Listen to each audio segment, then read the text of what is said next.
प्रिय छात्रों, स्वागत है मेरे YouTube चैनल में। आइए आज हम लोग सीखेंगे कक्षा 10 एनसीईआरटी एक्सरसाइज 1.1 के क्वेश्चन नंबर 2 से 4 तक। तो चलिए क्वेश्चन नंबर 2 कहता है कि दर्शाइए कि कोई धनात्मक विषम पूर्णांक 6q + 1, 6q + 3 या 6q + 5 के रूप का होता है जहां q कोई पूर्णांक हो। q कोई पूर्णांक है कहने का मतलब q कोई पूर्णांक हो सकता है, कहने का मतलब q के बराबर 5 हो सकता है, q के बराबर में 10 हो सकता है, q के बराबर -20 हो सकता है। इसे कोई दिक्कत नहीं है। अच्छा, 10 को हम ऐसे भी लिख सकते हैं। किस तरह से लिख सकते हैं? जैसे कि 2 × 5 इस रूप में। तो अगर ये m है, इसको हम कोई दूसरा चीज मान सकते हैं, या इस रूप में हम इसको ले सकते हैं कि m + 2 के रूप का होगा ये 10। तो क्या है, m के जगह में 8 होगा। इसका मतलब इसको टोटल को चाहे इसको हम q मान रहे हैं, तो इसको भी एक q हो सकता है। हम 10 को q मान लें तो 10 को इस रूप में लिख सकते हैं। कहने का मतलब हम 10 को जैसे 2 + 8 लिख सकते हैं, 2 + 3 + 7 लिख सकते हैं, या 4 + 6 लिख सकते हैं। तो इससे क्या दिक्कत है कि नहीं? इससे कोई दिक्कत नहीं है। q के रूप में होना चाहिए, यहाँ हमारा किसी रूप में, उससे कोई दिक्कत नहीं। ठीक है, चलिए आगे बढ़ते हैं। ये क्यों बता रहे हैं ये हम समय पर बता देंगे, आगे प्रश्न में आपको मिल जाएगा कि हम क्यों बताएं। अब चलिए इसका हम सॉल्यूशन करते हैं तुरंत बिना देर किए। ठीक है, तो हल। सबसे पहले बात है कि दर्शाई कि कोई धनात्मक विषम पूर्णांक। तो वो कौन सा धनात्मक विषम पूर्णांक है? ज्ञात नहीं है, तो इसको मान लेते हैं। माना कि ये कोई धनात्मक विषम पूर्णांक है। धनात्मक विषम पूर्णांक है।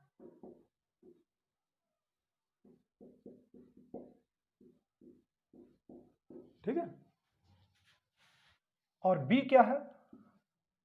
b कितना होगा? चूंकि इसको ये को दिखाने बोला है 6q + 1, 6q + 3, 6q + 5 के रूप। यानी क्या देख रहे हैं? यूक्लिड विभाजन प्रेमिका से भाजक गुणे भागफल जोड़ शेषफल। भाजक यानी b माने 6 हर जगह 6 है, भाजक के जगह में हर जगह 6 है।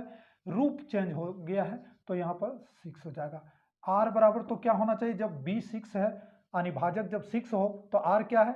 6 से छोटा, अर्थात 0, 1, 2, 3, 4 एवं 5। ठीक है, इसलिए लिख दीजिए।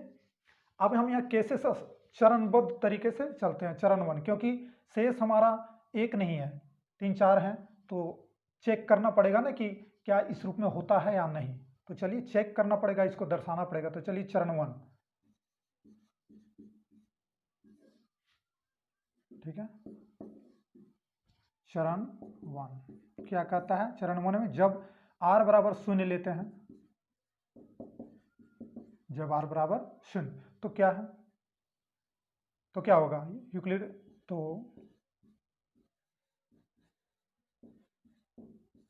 यूक्लिड विभाजन प्रमेय से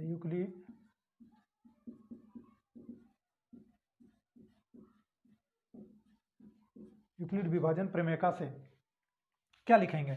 ये बराबर, ये कोई वास्तविक संख्या, इसी को हमको दिखाना है। ठीक है, तो ये बराबर क्या लिख सकते हैं? 6 तो है, क्लियर। q आता है, q रहने दीजिए। शेषफल क्या है? 0। ठीक है, यानी ये क्या हो गया? 0 जुटेगा तो 6q का 6q। अब 6q है जो 2 से विभाजन, चूंकि यह 2 से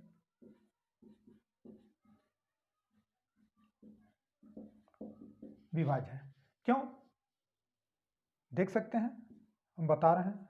तो ये क्या हो गया? यदि 2 से विभाज्य तो ये समपूर्णांक हो गया, समपूर्णांक। ठीक है, क्यों 2 से विभाज्य है? 6 का गुणज, यहाँ पर कुछ भी होगा, 0 होगा तो 6 0 0 0 2 से विभाज्य होगा। 1 अगर रखते हैं 6 एकम 6, जो कि 2 रखते हैं 6 दूनी 12, 3 रखेंगे 6 3 18, जो कि 2 से विभाज्य। तो ये समपूर्णांक है। तो क्या ये जो हम मान के चले हैं कोई धनात्मक विषम पूर्णांक है, ये 6q के रूप का हो सकता है? नहीं हो सकता है। तो क्लियर है, क्योंकि हमको इस रूप का यहाँ लिखा हुआ है कि कोई धनात्मक विषम पूर्णांक 6q + 1, 6q + 3, 6q + 5 के रूप का होता है। ठीक है, जहाँ q कोई पूर्णांक है, ठीक है, कोई भी पूर्णांक, जैसा हमने पहले अभी बता चुके थे कि 10 हो, 8 हो, 12 हो, कुछ भी हो सकता है, तो उससे कोई दिक्कत नहीं। तो इस रूप में नहीं हो सकता। देखिए आपका यहाँ पर सत्यापित भी हो रहा है कि ये जो है 6q के रूप में नहीं हो सकता। तो आगे जांच करते हैं शेषफल r बराबर 1 लेकर के, देखते हैं क्या होता है। चलिए इसको आप उतारिएगा, वीडियो स्किप करके उतारिएगा, आगे हम मिटाते हैं इसको।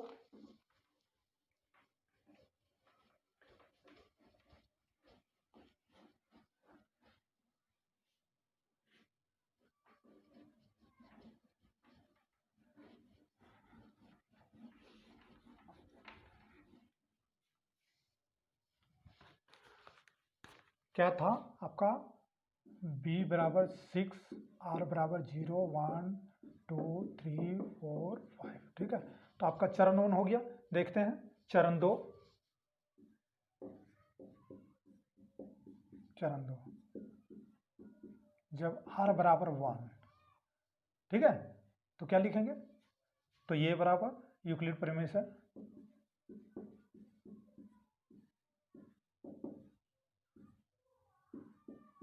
यूक्लिड प्रमेय से शॉर्ट में लिखते हैं, यूक्लिड विभाजन प्रमेय का उतना लिखने की जरूरत नहीं है। और तो ये बराबर क्या हो जाएगा? 6q + 1। अब 6q + 1 ये तो सम पूर्णांक है और ये क्या है? विषम। और सम और विषम क्या हो जाएगा? विषम। आप देख सकते हैं किसी भी सम संख्या में एक विषम जोड़िए, एक तो विषम होगा। ठीक है, आप देख सकते हैं, जैसे मान लीजिए यहाँ q के जगह में 1 है तो 6 × 6 और 1 जोड़ देंगे 7। अगर 2 होगा 6 दूनी 12 और 1 13, जो कि विषम संख्या।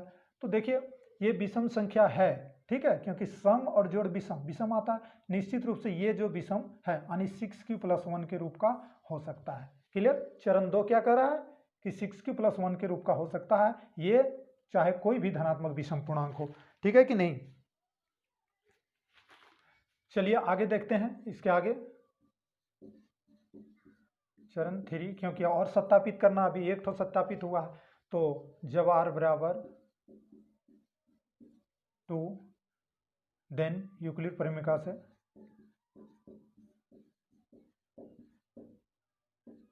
से ठीक है, ये बराबर 6q + 2। अब ये दोनों देखिए ये सम है और ये भी आपका सम है, और सम यदि जोड़ेंगे यानी यहाँ पर सम संख्या आएगा, कुछ भी रखिएगा, ठीक है, 2 जोड़ेंगे तो सम का सम आएगा।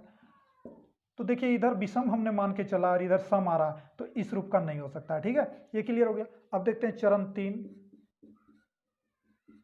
चरण 3 जब r बराबर 3, देन यूक्लिड प्रमेय से क्या होगा? ये बराबर 6q, r के जगह में 3। तो आप देख सकते हैं ये सम है पहले से चरण 1 में, और ये फिर विषम हो गया। और जब एक सम और विषम होता है तो क्या हो जाएगा? ये विषम।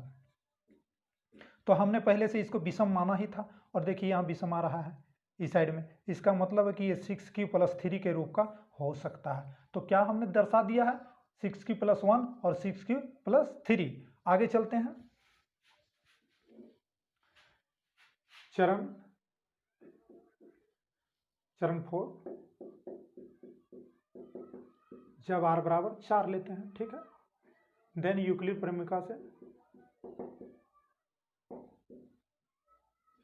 प्रमेय से, ठीक है, ये बराबर 6q + 4, ठीक है, ये बराबर 6q + 4। अब यहाँ पर देख रहे हैं ये भी सम है और ये भी सम है, ये दोनों सम है, क्योंकि ये चरण 1 में 6q सम हो चुका है। सम और सम सम, ठीक है, ये सम पूर्णांक हो गया, लेकिन ये तो विषम है। जब ये विषम है, ये क्या है? विषम, और इधर सम पूर्णांक मेरा आ रहा है, तो निश्चित रूप से 6q + 4 के रूप का ये हो ही नहीं सकता। ये रॉन्ग, हमारा जो यहाँ सत्यापित हो रहा है गलत हो रहा है ना, इधर विषम इधर सम कैसे हो सकता है? इसलिए गलत है, यानी चरण 2 अर्थात 6q + 4 के रूप का नहीं हो सकता। क्लियर है ना? चलिए एक चरण और बचा हुआ है, चरण 5। चरण क्लियर? सॉरी, ये 4 हो जाएगा, ये आपका 5 हो जाएगा, ये 6 हो जाएगा। ठीक है, तो यहाँ पर क्या लेना है, जब r बराबर 5, देन यूक्लिड प्रमेय से ये बराबर क्या हो जाएगा, 6 प्लस 5।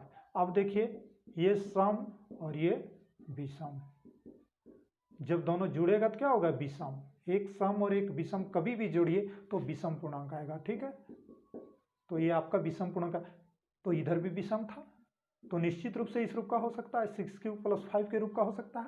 ठीक है, क्लियर हो रहा है? तो यहाँ क्या लिखेंगे, यहाँ पर लिखेंगे चूंकि चरण आपका हो गया 2, 4 एंड 6, 2, 4 एवं 6 से कोई भी धनात्मक, क्या यहाँ साबित हो रहा है कि कोई भी धनात्मक विषम पूर्णांक, क्या हम लोग ये को क्या माने थे, कोई भी धनात्मक विषम पूर्णांक, तो लिखना होगा इस तरह से क्वेश्चन के अनुसार, है ना। 6 से कोई भी धनात्मक पूर्णांक, कोई भी धनात्मक विषम पूर्णांक, ठीक है, कोई भी धनात्मक विषम पूर्णांक किस रूप का हो सकता है, जैसा क्वेश्चन में कहा उस साबित हो चुका है, यानी 6³ प्लस 1 के रूप का, 6³ प्लस 3 के रूप का, या 6³ प्लस 5 के रूप का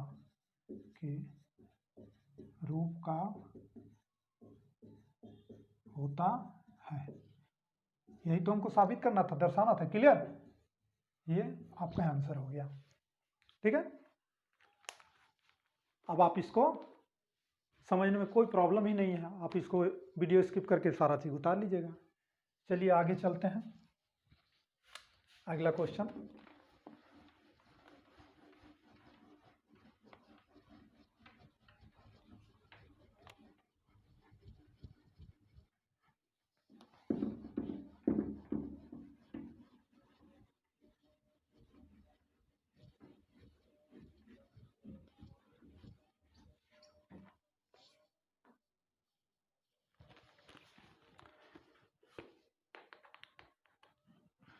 अगला क्वेश्चन है कि आप लोग बुक लेके बैठे होंगे, देखिए मैं पढ़ देता हूं प्रश्न को।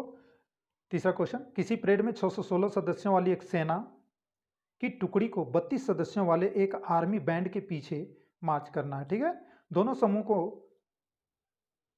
समान संख्या वाले स्तंभों में मार्च करना है। ठीक है, उन स्तंभों की अधिकतम संख्या क्या है जिसमें वे मार्च कर सकते हैं। कहने का मतलब है कि आर्मी जो बैंड वाले हैं, जो 32 जो सदस्य हैं बैंड वाले, उनके पीछे मान लीजिए कि ये 32 हैं, 32 हैं तो 4 ठो लगाते हैं तो 8 ठो लाइन लगेगा ना, 4 ठो हमारा स्तंभ में रहेगा, तो 8 स्तंभ, 4 व्यक्ति यानी 4 सदस्य एक स्तंभ में रहेंगे तो 8 स्तंभ बनेगा। ठीक है, तो 8 स्तंभ उधर बनेगा ना, तो 4 ठो 8 स्तंभ बनेगा।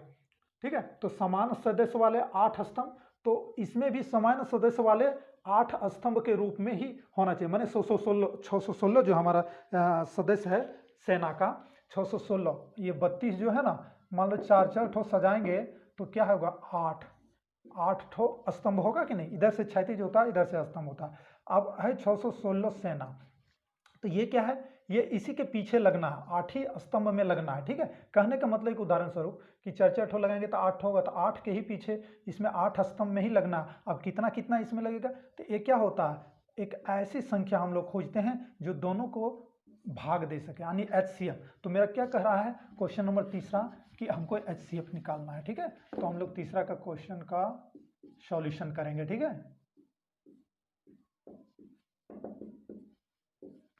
ठीक है, तो सबसे पहले देखना है कि आपका जो है 616 जो है 32 से बड़ा है। ठीक है, और मेरा आंसर क्या होना चाहिए, HCF ऑफ 616 32 है ना, स्तंभों की यहाँ पे लिख दीजिए जरा सा, स्तंभों की अधिकतम संख्या। ठीक है,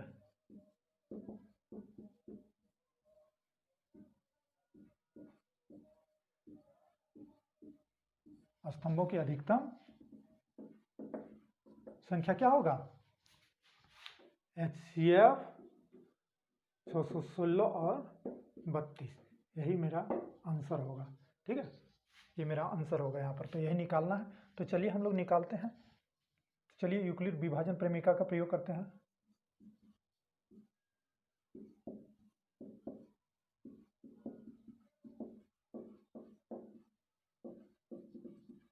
यूक्लिड विभाजन प्रेमिका से, यूक्लिड विभाजन प्रेमिका से क्या करते हैं, 32 616, हमारा ये के जगह पर क्या रहेगा 616, तो क्या है ए बराबर BQ प्लस R, इस रूप में है। ठीक है, तो लिखिए 616 इजिकल टू बी क्या है छोटा वाला 32 इंटू क्यू क्या आएगा, तो 32 से भाग देके देखते हैं। 616 32 से कम 32, ठीक है, 3 7 21, 3 8 24, 3 9 27, 3 9 27, 9 2 18, 88, 9 बार में जाएगा। ठीक है, तो 9 2 18, हाथ में 1, 9 3 27, 1 28, 8 आएगा शेषफल, 32 यहाँ आएगा, यानी 8 चौक 32, 2 बार में क्लियर हो जाता है, शेषफल 0 आता है। ठीक है, तो पहला बार 32 देंगे तो क्या होगा ये कि 19 आएगा। ठीक है, 19 प्लस शेषफल 8। अब अगला बार ये 32 क्या है, जब तक खत्म नहीं होगा भाज्य बनेगा और शेषफल से पुनः भाग देंगे, यानी शेषफल मेरा भाजक बन जाएगा। तो 8 चौके प्लस 0। ठीक है, तो 8 से पूर्णतः भाग लग गया, तो क्या हो गया मेरा यहाँ पर क्लियर कि HCF ऑफ 616 एवं 32 8, तो क्या हो गया आंसर मेरा, स्तंभों की अधिकतम संख्या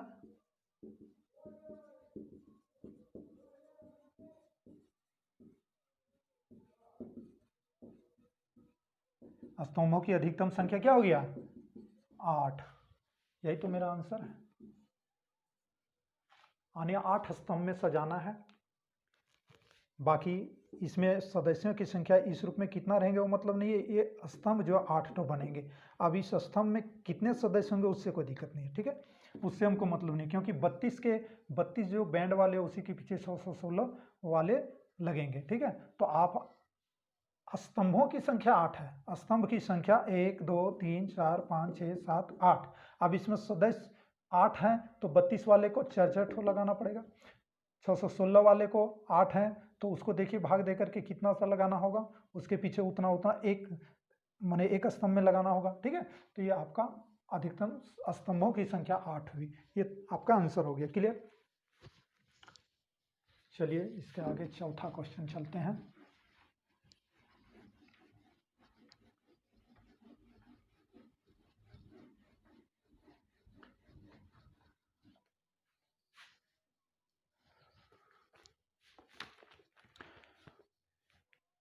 क्वेश्चन नंबर चौथा कह रहा है कि यूक्लिड विभाजन प्रेमिका का प्रयोग करके दर्शाइए कि किसी धनात्मक पूर्णांक का वर्ग, ठीक है, किसी धनात्मक पूर्णांक का वर्ग, चाहे वो सम हो विषम हो, उससे कोई दिक्कत नहीं है, किसी पूर्णांक m के लिए 3m या 3m प्लस 1 के रूप का होता है। किस रूप का होता है, 3m या जो है 3m प्लस 1 के रूप का होता है। कोई भी जो धनात्मक पूर्णांक है उसका वर्ग करने पर, ठीक है, यूक्लिड प्रेमिका का प्रयोग करना है हमको और दिखाना है कि कोई भी धनात्मक पूर्णांक का यदि वर्ग करते हैं तो कोई भी धनात्मक पूर्णांक, ठीक है, तो किसी पूर्णांक m के लिए 3m या 3m प्लस 1 के रूप का होता है। तो इसको भी उसी तरह से करना होगा, पहले वो धनात्मक पूर्णांक दिया ही नहीं है तो उसको मानना होगा। ठीक है, क्वेश्चन नंबर चौथा, ठीक है, तो पहले मानते हैं, माना कि ये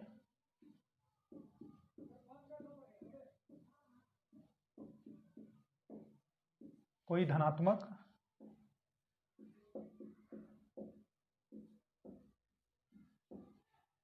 पूर्णांक है और इसको किस रूप में दिखाना है, 3m या 3m प्लस 1, तो b क्या हो जाएगा 3, देन शेषफल r क्या हो जाएगा 0 1 2।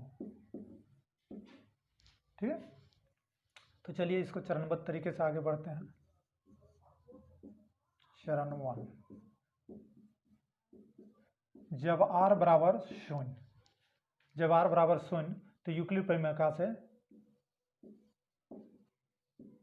यूक्लिड प्रमेय से, ठीक है, यूक्लिड प्रमेय से क्या कहता है, ये क्या हो जाएगा, b के जगह में 3 है तो 3q, और r जब लिए हैं 0 तो ये क्या हो जाएगा 0, और आगे जब बढ़ेंगे तो ये बराबर क्या हो जाएगा 3q, क्योंकि 0 जुड़ेगा तो कोई फर्क नहीं पड़ेगा 3q में, किसी भी संख्या में, किसी भी पूर्णांक में 0 जुड़ने पर वो उसका मान परिवर्तन नहीं होता। अब कहता है कि इसको वर्क करने पर हमारा 3m या 3m+1 के रूप का होना चाहिए। तो देखते हैं इसको वर्क करते हैं, दोनों तरफ वर्क करने पर। चलिए दोनों तरफ यहाँ ही लिख देते हैं,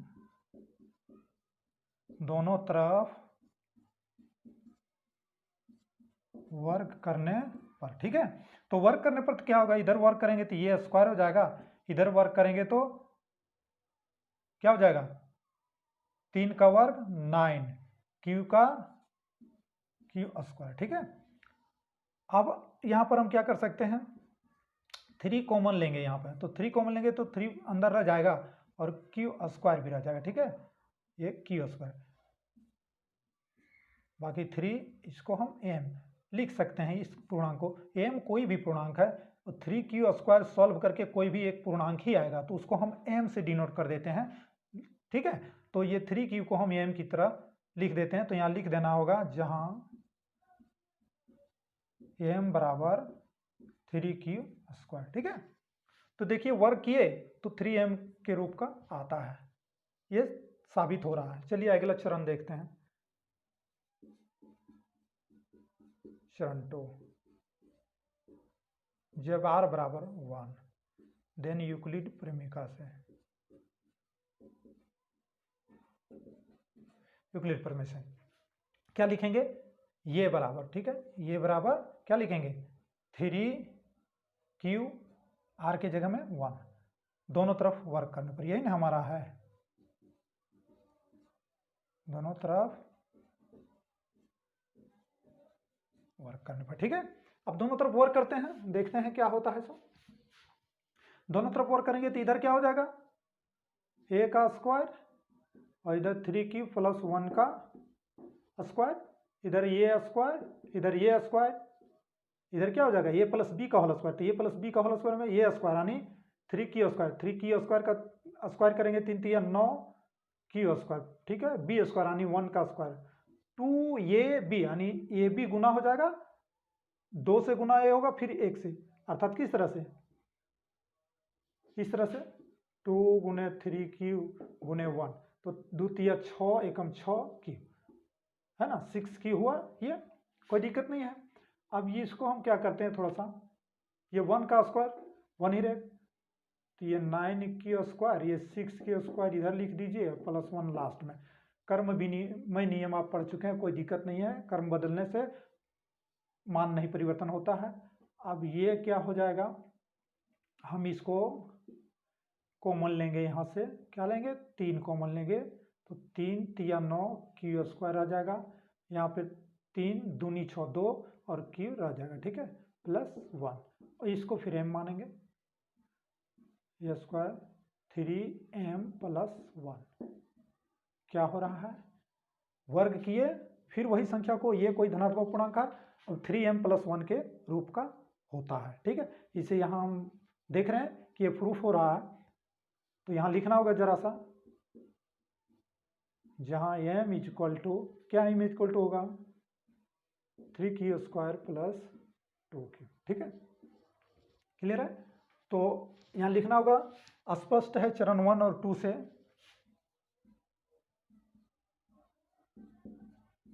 स्पष्ट है चरण 1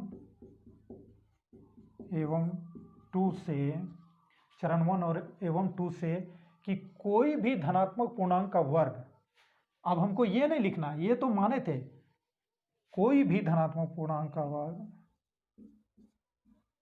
कोई भी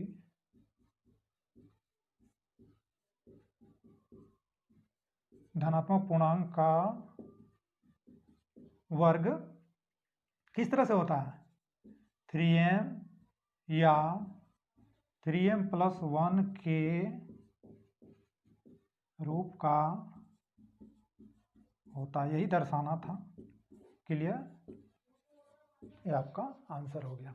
ठीक है, कोई प्रॉब्लम नहीं है, किसी तरह का कोई दिक्कत नहीं है क्वेश्चन में आपका।